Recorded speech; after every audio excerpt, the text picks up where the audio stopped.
We're going to start by connecting with the soles of the feet, trying to get equal weight into both feet, through the hips, lifting up through the inner arch, seeing if you can activate that by lifting up the kneecaps and firming the thighs. And pressing down into the toes and the heel, but we're not locking the knees, so hopefully that's not too uncomfortable. And shoulders are over hips, hips are over ankles, ears are over shoulders.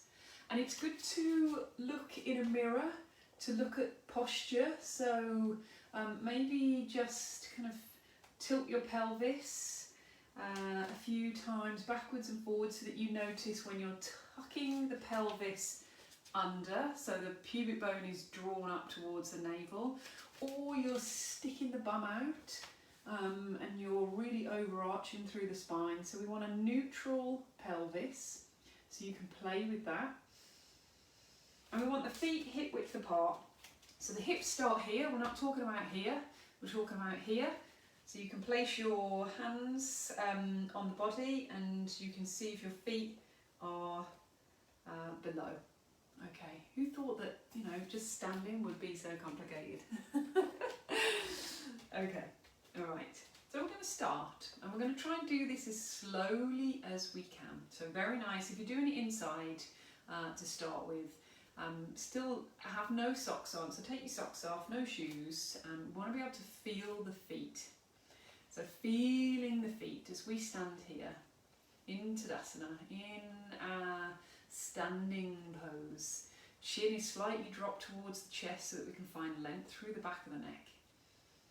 Arms are by the side. And we're going to start with whatever foot, because it doesn't matter.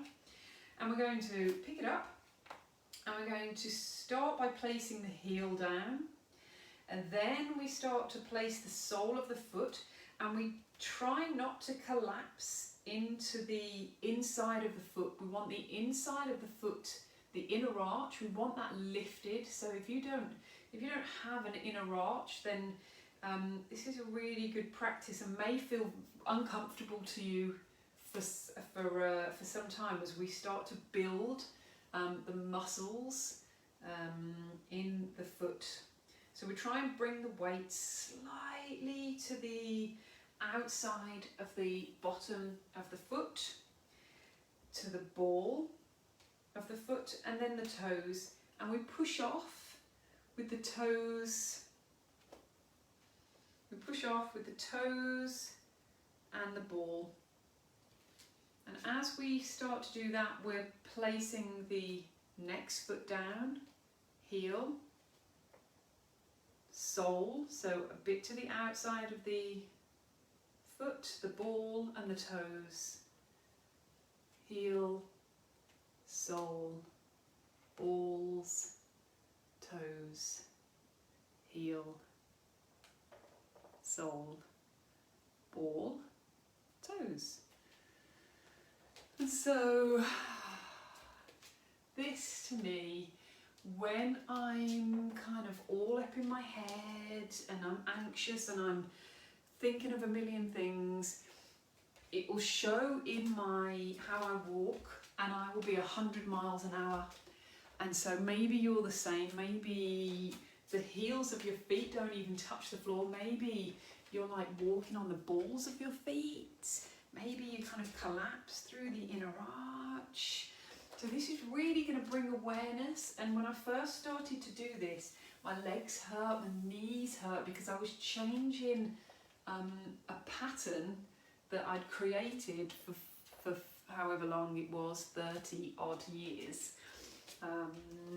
So this is going to be a really awesome practice to get you into your body, to slow down, to be in the present moment. So when we're concentrating on this walking meditation, you can't be anywhere else but in the body and in the soles of the feet.